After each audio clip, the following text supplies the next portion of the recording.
followed the cold stairway deep beneath the Vatican, the torchlight stretching thin across damp stone. At the base stood Father Silas, tall and lean, his face carved by years of silence. He wasted no words. "Rowan Vaynar," he said, "what you see today must not leave your hands." He guided me into a chamber that smelled of dust and iron. Sister Helena waited by a wooden box resting on a stone table. She opened it, revealing a codex bound in cracked leather. The pages were bruised with erasures, ink scraped away, rewritten, then scraped again. I read aloud the surviving line. "There were men upon the earth who were not as other men. They were called giants by those who buried their dead beneath them. The word giants felt heavier than it should." Helena pointed to faint symbols hidden in the margins. "This mark repeats. A name was scraped away, but the pattern remains.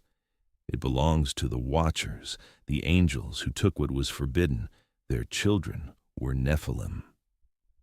The air thickened. I turned another page. A fragment slipped loose from the spine, vellum no bigger than a coin. On it, a circle of tiny marks enclosed a dot. Beneath it, faint numbers like coordinates. Silas's voice dropped. "This is not decoration. It is a map disguised as scripture. And someone inside our house hid it." "Why show me?" I asked. "Because the same circle has appeared elsewhere," he said. "Etched on relics, painted on doors, carved on stones where men claim to find bones too large for human graves. One of them spoke of it last week. He died in his sleep before we could reach him." Helena's eyes lingered on mine. Whoever hid this codex wanted someone willing to follow a road others would fear. Someone who will not mistake myth for warning. Silas closed the box with a snap. "Take it, carry it quietly. If anyone offers to help you, do not believe them. If anyone says I sent them, trust less. You leave tonight." The torches flickered as if the chamber had drawn a breath. From the ceiling came a faint scrape, like a nail dragged on stone. I tucked the box under my arm. Its weight was wrong, almost alive. On the stair back to the surface, the torch flame bent toward the wall as though pulled by breath from the other side. I told myself it was a draft. I did not believe it. At the final turn, a man stepped from an alcove. He wore a traveler's coat and carried the calm of a scholar. He held out a scrap of parchment, a perfect circle of marks around a dot. "You drop this," he said with a quiet smile. "Name is Caleb Cale. I study bones no one wants to admit exist. Seems our paths have crossed." He offered the parchment again, steady, certain. The torchlight trembled between us as if it knew the choice was already made. I did not take it. Not yet. The codex felt heavier with each hour I carried it. The cracked leather seemed to breathe against my arm, as though the words inside were not content to sleep. Father Silas had warned me, but he had not prepared me for how alive it would feel. I sat in the quiet of my chamber, candlelight flickering across the first legible passage. The script spoke of the Watchers, angels who had abandoned their stations in heaven. They descended not as messengers, but as thieves of flesh. They took what was not theirs, and in their hunger they bred children who towered over men. The world called them Nephilim. The accounts were chilling. Villages stripped bare in a single night, fields trampled without prints, infants born silent with eyes that gleamed before death. Some called the Watchers gods, others cursed them as devils, but the Codex insisted they were neither. They were simply corrupted, and their offspring were living indictments. One line had been scored so deeply into the vellum that the quill had torn through. Their blood did not end with the flood. The words made my pulse quicken. Genesis spoke of giants before the flood, but the Codex hinted at a survival, a bloodline smuggled forward into history. A soft knock broke my focus. The door creaked open, and Caleb Kyle stepped in with the ease of a man who belonged where he was not. His coat smelled of dust and travel, his eyes sharp but warm. I nodded toward the codex. "You are reading of the Watchers," he said. "Their sin is the oldest secret Rome keeps." I frowned. "And how would you know that?" Caleb's smile was small. "Because men outside these walls keep fragments too. Not every truth rots in the Vatican. Some surface in tombs, some in whispers sold by collectors who die too soon after speaking." He reached into his coat and set a small shard of pottery on the table. It was etched with the same circle of marks around a single dot. The pattern was nearly identical to the scrap hidden in the codex binding. "Found in Syria," Caleb said, "at a site buried by sand before Rome was ever stone. And do you know who else was there? A group calling themselves the Ashen Covenant. They hunt symbols like these as if they are keys." The name lingered like smoke in the room. I traced the pottery with a finger. "What do they want?" Caleb's eyes darkened. "Not just memory. They believe the blood of Nephilim still runs faint in scattered families. They want to wake it. Imagine giants walking again, not as myth, but as rulers." The thought twisted my stomach. "You have seen them?" "Not their full strength," he admitted. "Only their reach. A scholar I knew uncovered bones too large for human graves. He vanished before the week was over. Another claimed to have translated a fragment about the Watcher's sin. He died at his desk, his notes gone. Wherever the circle appears, the covenant follows." The candle sputtered. For a moment the flame bent sideways as if pushed by an unseen breath. I leaned back, staring at the codex. The words on the page seemed to shift under the light. The sin of the Watchers was not only lust, but ambition. They had sought to make their children kings, to crown them over men. And if the covenant truly meant to wake that blood, then they were finishing what the Watchers began. Caleb studied me quietly. "Rome will not tell you all of it, but if you want to stop them, you will need more than the Vatican's blessing. You will need to walk where they walk."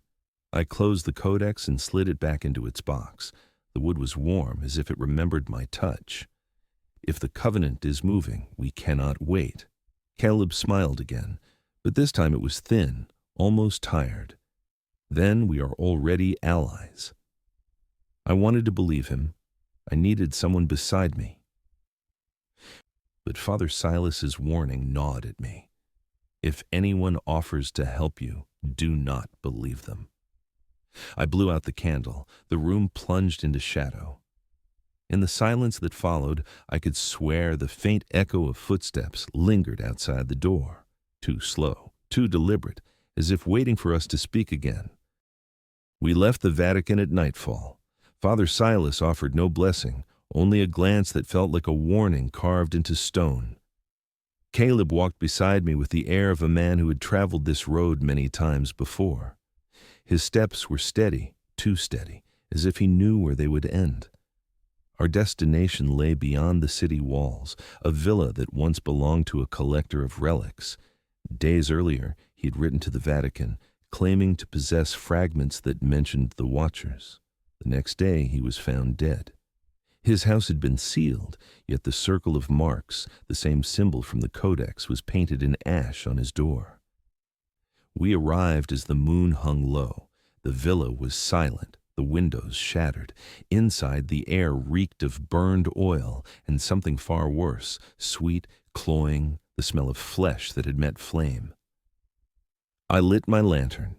Its glow revealed walls scarred with black streaks. In the center of the main hall lay a circle of ash, drawn carefully on the stone floor. At its heart rested a broken reliquary, empty, its hinges twisted as though pried apart from within. Caleb crouched near the circle, his eyes narrowing. "This is their mark," he whispered, "the Ashen Covenant. They sanctify their killings with fire. Every death feeds their ritual." I knelt beside him. The ashes were mixed with something darker. Bone fragments, small as splinters, lay scattered through the dust. The reliquary had not been the only thing burned. "They left this as a message," I said. "No," Caleb corrected. "As a warning. Whoever stands against them becomes part of the circle." My lantern flickered. A sound drifted through the hall, a faint scrape, as if something dragged across stone. I raised the light, and it fell upon the far wall. Words had been smeared there in ash, rough but deliberate. "The blood remembers." Before I could answer, the lantern sputtered again. This time, the flame bent hard to the side. A draft, I thought. But then I heard it, a low chant, faint, almost beneath hearing.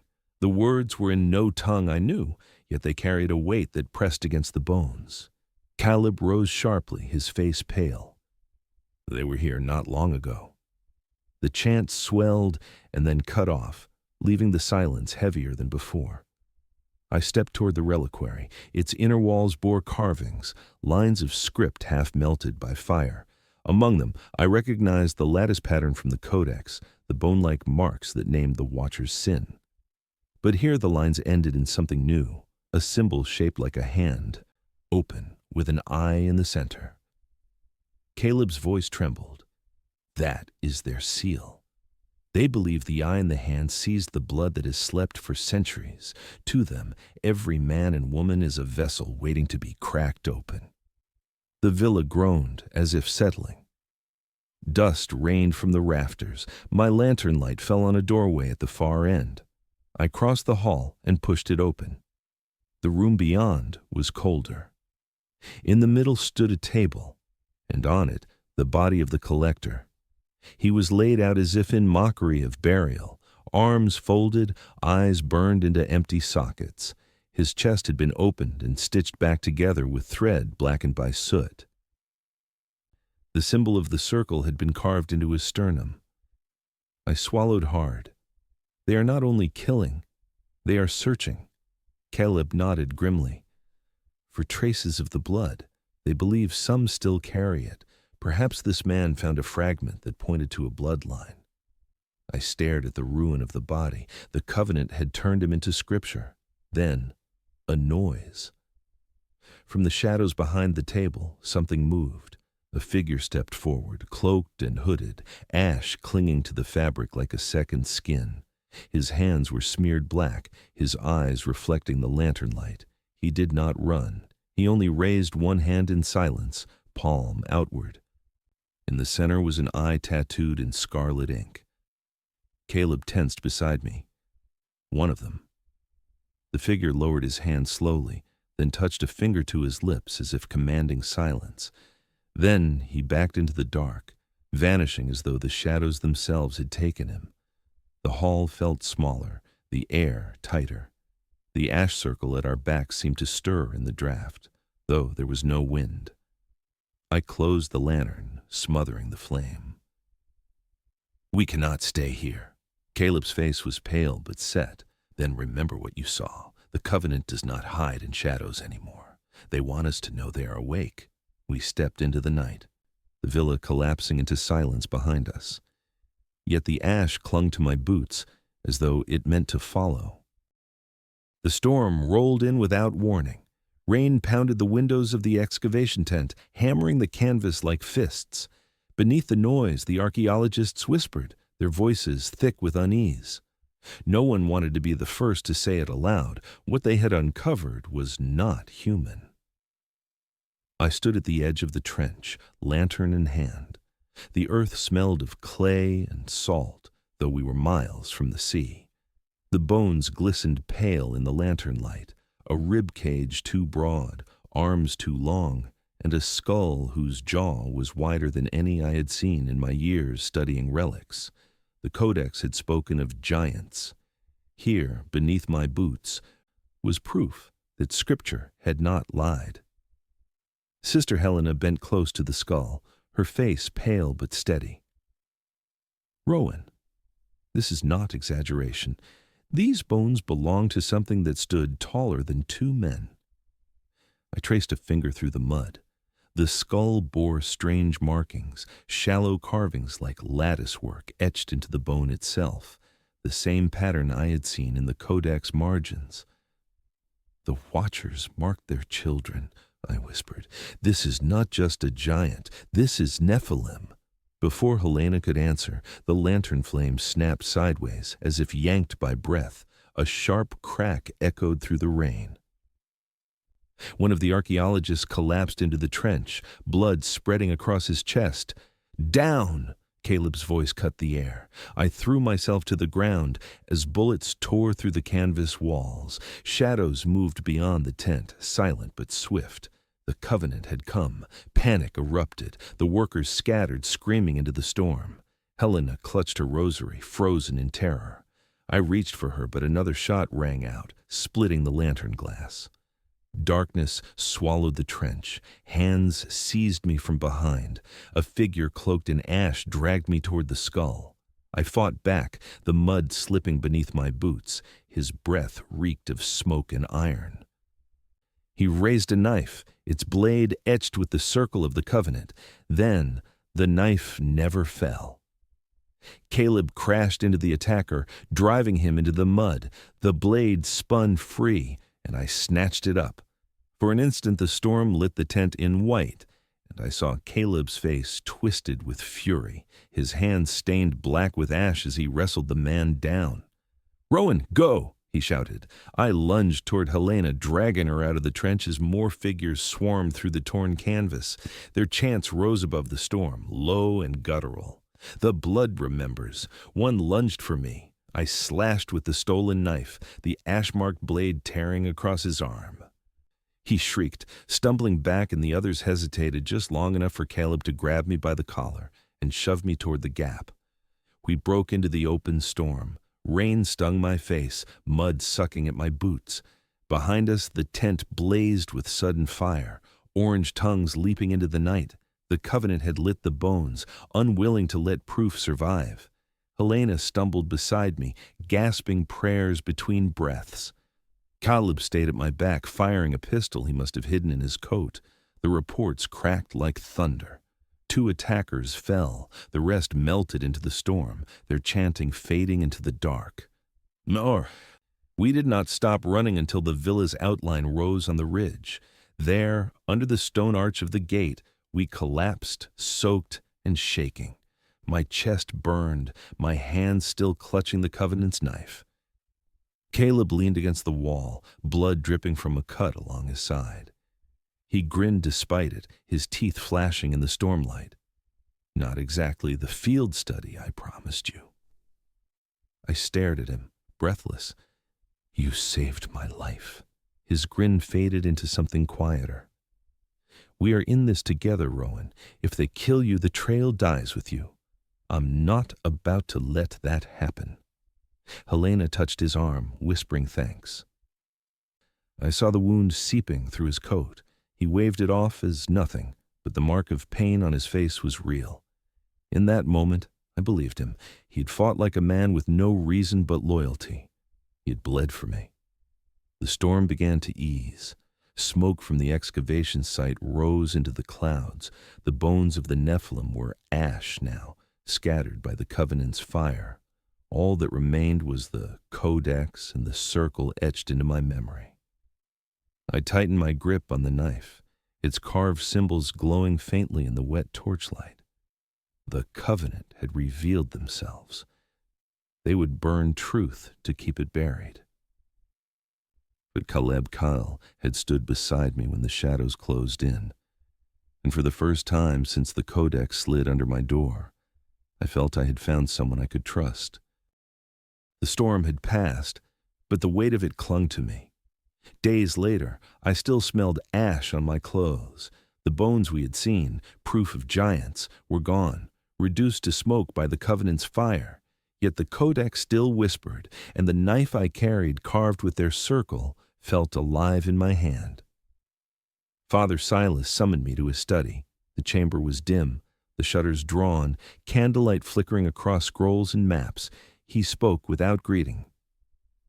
"The Covenant does not chase bones for curiosity. They are tracing a lineage. I frowned. Lineage? Of giants? His eyes burned in the shadows. Of Nephilim, their blood did not end. It threads through time, hidden in veins of certain houses, families that rule in silence while nations rise and fall. He slid a parchment across the desk.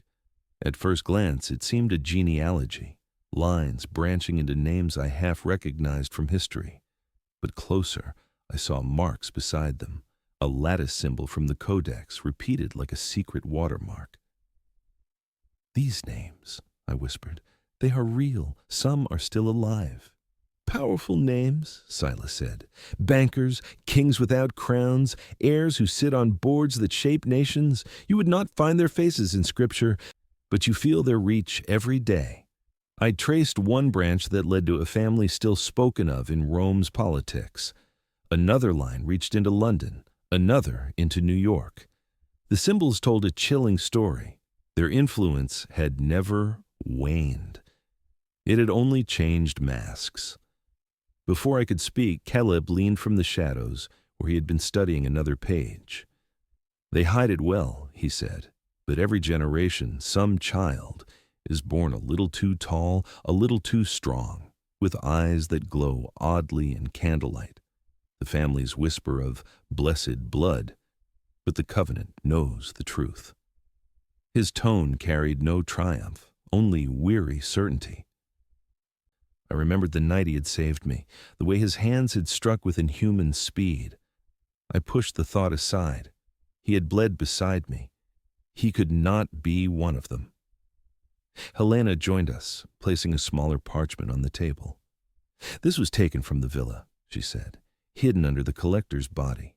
A letter addressed to the covenant." The parchment was stiff, singed at the edges. I read aloud, "The blood sleeps in Rome, but we have traced it to the new houses. Soon the children will wake. Soon the watchers will see their line rise again." The words made my throat dry. "They mean to awaken it." Silas's face hardened. "Yes. And if they succeed, we will not be fighting men. We will be fighting gods remade in flesh." Caleb spoke again, his voice low. "I once followed rumors in Vienna. A boy born to an old family lifted a cart from his brother's legs as if it weighed nothing. The family buried the story, sent him away. He died before manhood, but not before he was seen by the covenant. They came for his blood." Helena crossed herself.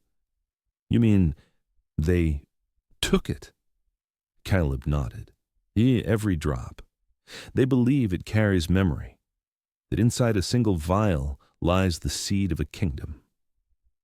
I stared at the branching names on the parchment, men who had shaped economies, women who had married into power, heirs who vanished quietly into private estates. The bloodline of Nephilim was not a memory. It was a network woven through the world, invisible yet vast. Father Silas looked directly at me. "This is why we entrusted you, Rowan. You must follow the line.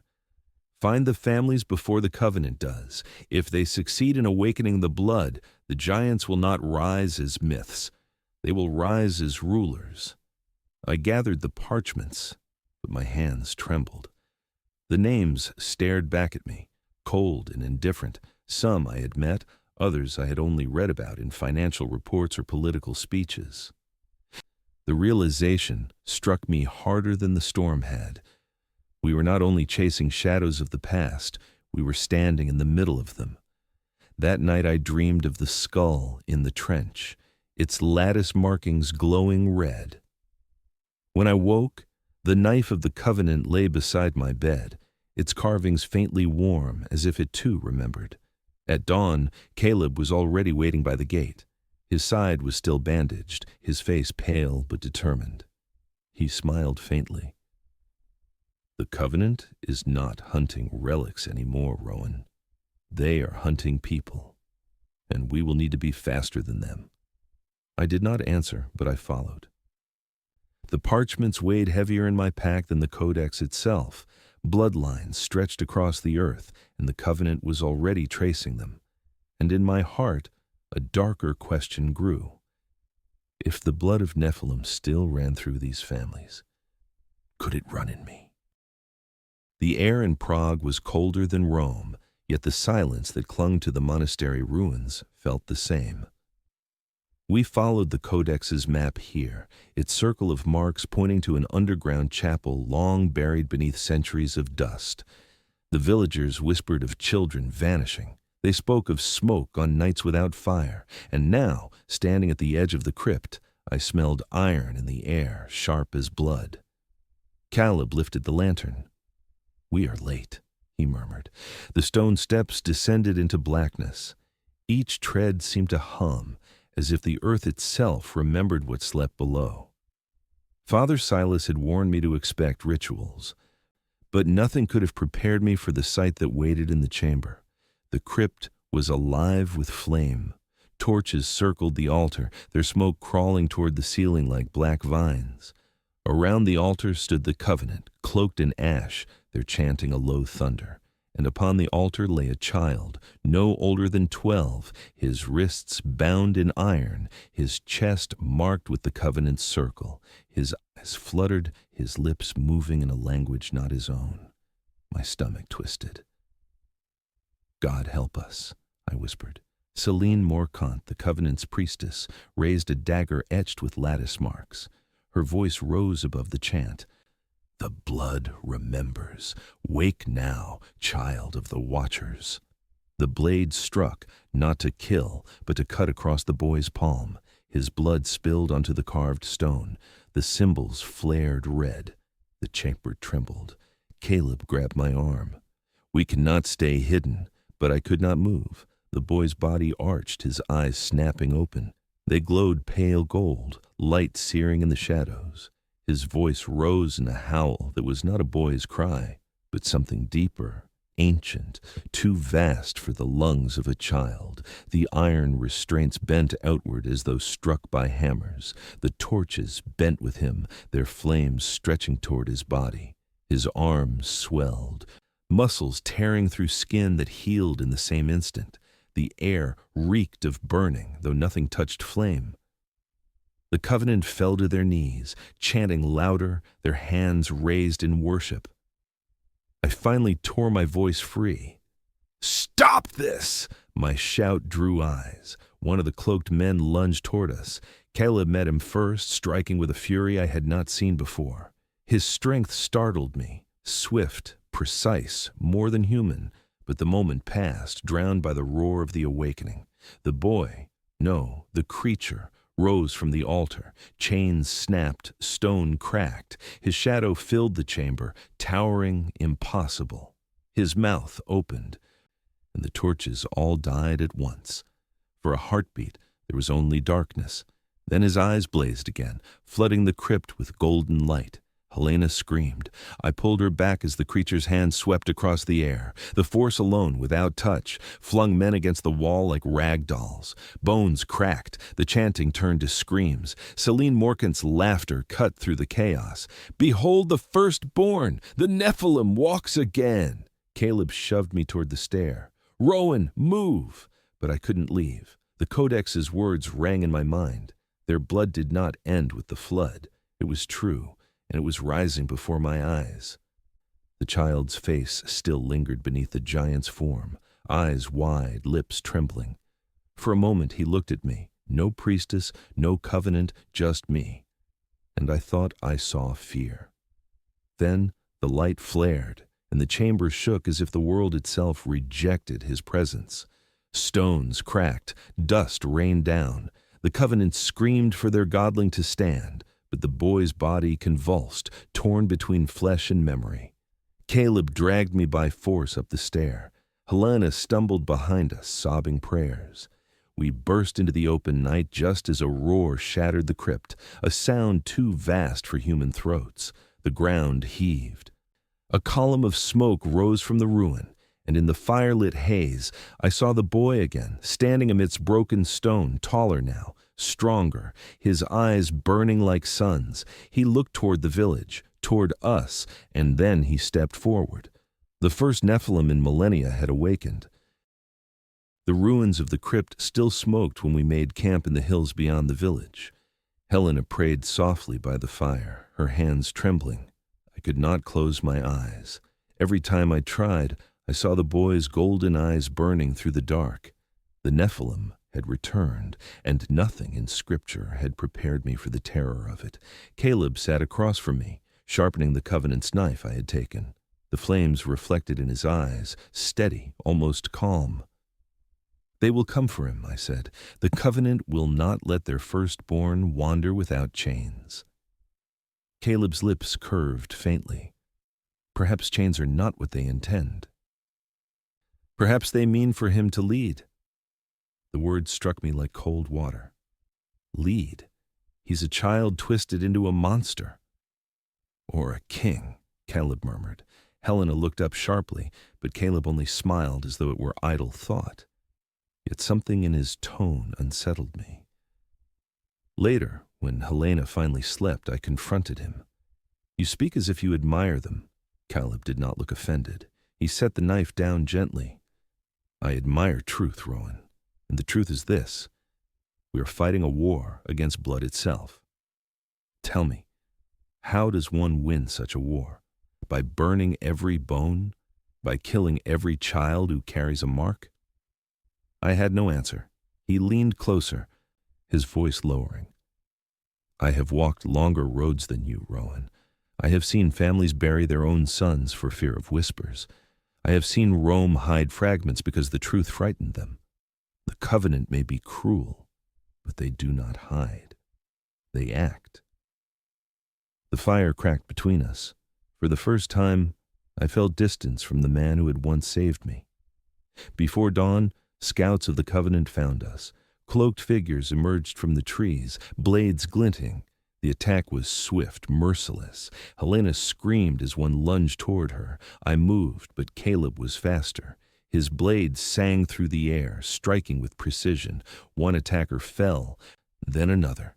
He fought like a man born for war, movements too sharp, too fluid. He felt relief, even gratitude, until I saw the truth. In the flicker of firelight, as Caleb's sleeve tore, I glimpsed his arm. The skin beneath was marked not by scars, but by lines too perfect, too deliberate, lattice patterns etched into the flesh itself, glowing faintly like embers. My breath caught.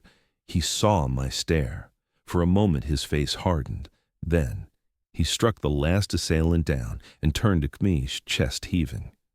"You were never meant to see that," he said quietly. Helena stumbled back, eyes wide with horror. "Rowan, what is he?" Caleb's gaze softened, almost pitying. "Not what, who. I am Caleb Kyle, born of man, touched by blood older than the flood. The Covenant calls me vessel, but I call myself survivor." The night pressed in, silence heavier than the storm we had fled. "It was you," I whispered, "from the start. You found me by design. You needed me to reach the Codex, to follow its map, to open doors Rome would never trust to you." His jaw tightened. "Yes, and you played your part well." Rage surged through me. "You saved my life. You bled for me. Was that all a lie?" Caleb stepped closer, the lattice marks on his arm pulsing faintly. "No, that was truth. I saved you because I need you alive. Without you, I cannot find the final temple. Without you, the map remains incomplete. You think I betrayed you tonight, but the betrayal began the moment you touched that codex. Every step since has been mine." Helena sobbed, clutching her rosary. "You are not a man." Caleb's eyes burned with something ancient. "I am more than man, and soon, when the Nephilim rise again, you will see that I am not your enemy. I am your future." I raised the Covenant's knife, my hands shaking. He did not flinch. "You could strike me now," he said softly, "but then you will never know where the map leads. You will never see the truth buried in the last temple. You want to destroy the Covenant? You need me." The fire guttered low, throwing shadows across his face. I searched for the man who had once stood between me and death in the trench. He was gone, or perhaps he had never been there at all. Caleb's voice was almost tender. Do not hate me, Rowan. Hate the blood. It made me what I am, and it will make the world what it was always meant to be. The night closed around us. I lowered the knife but did not sheath it. For the first time, I realized I had never been walking beside Caleb. I'd been walking in his shadow. The desert stretched like an endless wound. Sand shifted under every step, whispering of time measured in centuries. By day the sun burned, by night the wind cut like glass, and somewhere beneath us the last temple of the Watchers waited. I did not want Caleb Cale at my side, yet the Codex map demanded more than I could read. His blood carried knowledge no parchment could explain. Without him, the trail was blind. With him, it was poisoned. Helena walked between us, silent, clutching her rosary until her knuckles whitened. She no longer spoke to Caleb. She would not even look at him. I envied her clarity. My own faith was tangled, rage and suspicion bound to the memory of his hand pulling me from death. We found the entrance at dusk. A black slab jutted from the sand, carved with the lattice pattern of the Codex. The stone pulsed faintly as the sun sank. Caleb pressed his marked hand against it. The carvings glowed red, then split open, revealing a stair that breathed cool air into the night. Helena recoiled. Rowan, do not let him lead us. But Caleb only smiled faintly. The blood opens what ink cannot. I gripped the Covenant's knife tighter, then walk first. The stair spiraled downward into silence. The air grew thick, heavy with the scent of stone, long sealed. Our lanterns flickered as if nervous. The walls bore carvings of figures too tall, their faces neither angel nor man. The Watchers. Their eyes were carved deeper than the rest, so that the shadows seemed to move with us. We reached a vast chamber where pillars rose like petrified trees. At its center stood an altar of black stone. On its surface were depressions shaped like hands, giant hands, each longer than my arm. Caleb stepped forward reverently. The place of covenant, where the Watchers bound their children to flesh. His voice echoed, stirring something in the dark. Helena whispered a prayer. I moved to the altar, studying the stone. Between the handprints ran channels etched with symbols, dried dark stains within them. Blood had once flowed here, rivers of it. Suddenly, a sound broke the silence, a low hum deep in the stone, rising like breath through the earth. My chest tightened. The symbols began to glow faintly, one by one, pulsing like a heartbeat. Caleb turned, his eyes fever bright. Do you feel it? The blood remembers. Even here, after millennia, it waits. Helena grabbed my arm. Rowan, we must leave. This is no place for men. But before we could move, shadows detached themselves from the pillars. Figures cloaked in ash stepped forward, the Ashen Covenant. Their leader, Lucian Dramos, lowered his hood. His face was pale, sharp, his eyes alight with cruel devotion. You brought us here, Cale, he said, his voice smooth as smoke. As promised. My blood ran cold. I turned to Caleb. He did not deny it. I told you, he said softly. You were never walking alone. I needed you to complete the path.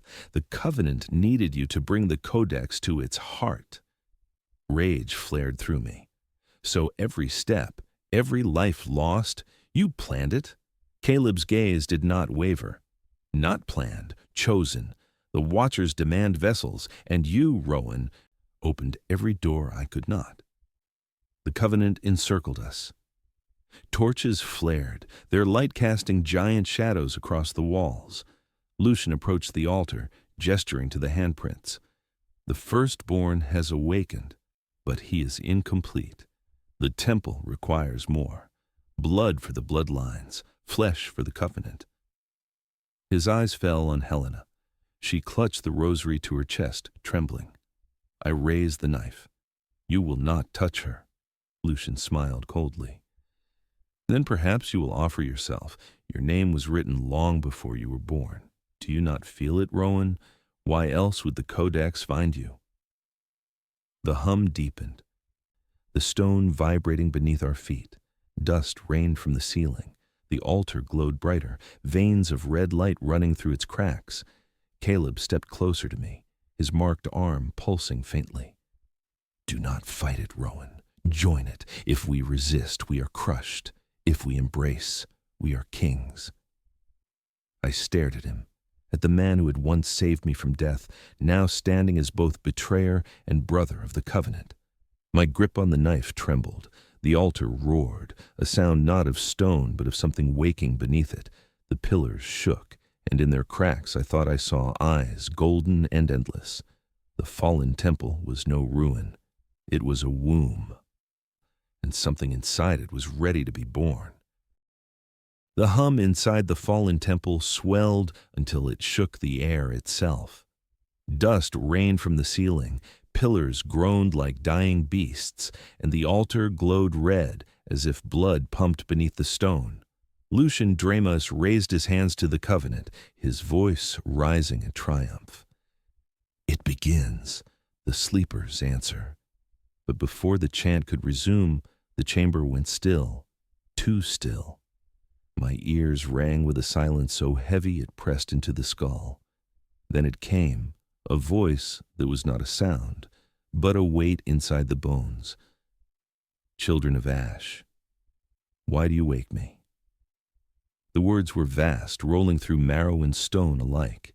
Helena dropped to her knees, clutching her head. Torches guttered as though the voice itself drank their fire. Lucian laughed, his eyes wide with zeal. The giant speaks. We are chosen. But Caleb stood rigid, his jaw tight, sweat beading on his brow. His marked arm pulsed faintly, answering the voice like a drumbeat. For the first time, I saw fear in him. I forced the words out through clenched teeth.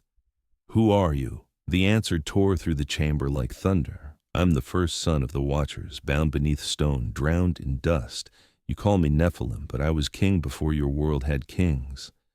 The altar cracked, red light spilling through. The ground shook so violently I nearly fell. Helena screamed, pointing at the stone. Shapes writhed beneath the surface, vast shadows, half seen, struggling to rise. The voice grew sharper, laced with hunger. Who carries my blood? The covenant thrust Caleb forward. Lucian's face shone with triumph. Here, the vessel walks with us. He bears your mark. All eyes fell on Caleb. His arm blazed red, the lattice patterns glowing like fire. He staggered, shaking his head. No, I am not yours. I choose my own path. But the voice surged, filling the temple like a storm. You are mine. You are always mine. Caleb fell to his knees, clutching his chest, gasping as though his heart were being torn open from within. His scream echoed against the stone. Lucian pressed closer, exultant. Submit, Kyle. Become the hand of the giant. But Caleb's gaze snapped to me. His eyes burned gold for a heartbeat. Rowan, do not let them... His voice broke into a howl. I rushed forward, but the covenant blocked my path. One slashed at me with a blade smeared in ash. I parried with the knife I carried, sparks hissing in the gloom. Another lunged for Helena. She swung her lantern wildly, smashing it into the man's skull. Fire spilled across his cloak, and his screams joined the chaos. The voice thundered again, rattling the stone. One bloodline is not enough. More vessels, more flesh. Bring them to me. The covenant erupted into frenzy. Some tore at the altar, others fell into convulsions, their bodies jerking as if strings pulled them from below. The temple was no longer theirs. It belonged to the giant. Lucian himself staggered, eyes wild. Yes, take us, bind us to your power. But Caleb rose unsteadily, his face twisted in agony and fury. No, I will not be a puppet. For an instant, his gaze locked with mine.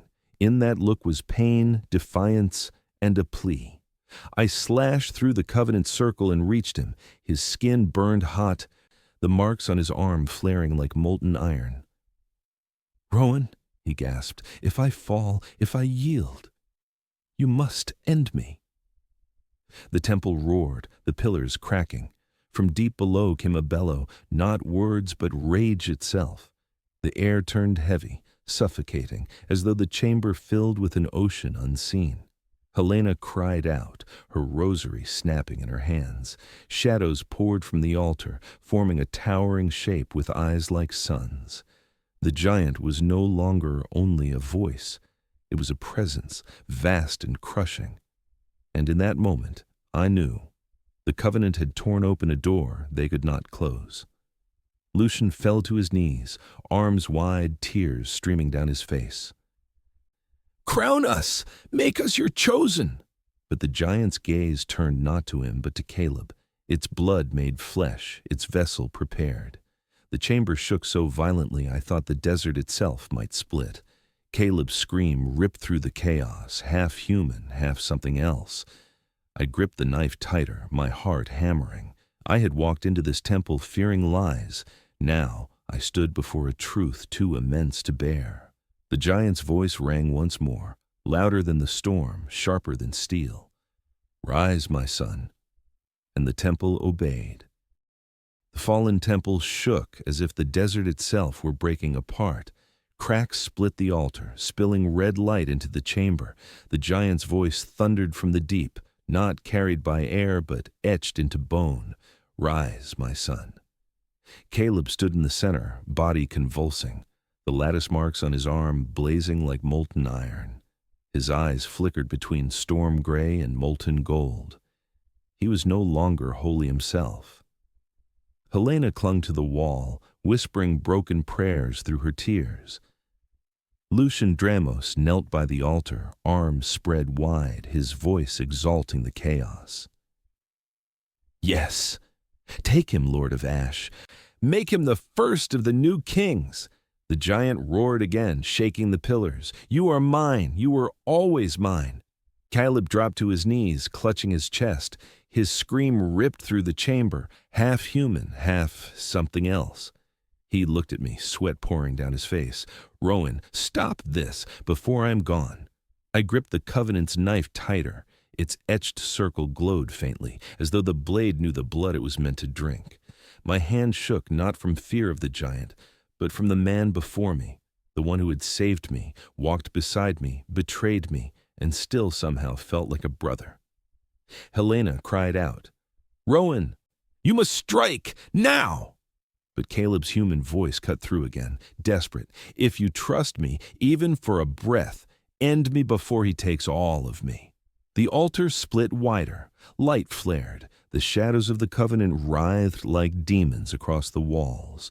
Lucian howled in ecstasy, calling for the giant to crown his vessel, and then Caleb's eyes went gold, burning with the giant's will. His voice was no longer his. Kneel or be crushed. The choice pressed against me like a blade to my own throat. Kill him, and I end the bloodline. Spare him, and I risk the rise of the Watchers. I stepped forward. His gaze met mine, half terror, half resignation. For the briefest instant, I saw not a vessel, not a traitor, but the man who had once pulled me from death in the trench. The blade fell. His scream cracked into silence. The light burst and then collapsed, flooding the chamber with dust and ruin. The altar split apart, symbols fading into nothing. When the echoes died, I stood over him. Caleb lay still on the stone, his gray eyes returned at last. For a moment they almost seemed at peace. His lips moved without sound, and then his chest rose no more. The knife trembled in my hand. Blood ran down its grooves, dripping onto the floor. His blood. Helena pressed her hands to her mouth, sobbing. The covenant scattered in terror, their chants broken. Lucian's cries echoed as he fled into the dark, his dream of kingship buried in the ruin. I knelt beside Caleb, unable to breathe. Memories surged, his voice by the fire, his fury when shadows closed in, his laughter that once felt so human. All of it ended here, dissolved into blood and ash. The temple shuddered one last time, then fell silent. The giant's presence receded, leaving only an echo that clawed at the edge of my mind. We left at dawn. The desert swallowed the ruins behind us, the wind erasing every trace of our steps. Helena walked in silence, her rosary broken in her hands. I carried the codex still, but heavier than parchment was the memory of Caleb Cale, ally, betrayer, and the man I had killed. I told myself it was necessity, that I had ended the last blood before it could destroy the world. Yet the knife remains etched in my mind, its grooves stained red. And sometimes in the quiet hours of night I hear his voice again, not as enemy, not as vessel, but as the friend who once saved me. The giant is gone, but his final whisper lingers in me still. The blood remembers, and I cannot tell if that whisper comes from the earth below or from the wound I carved with my own hand.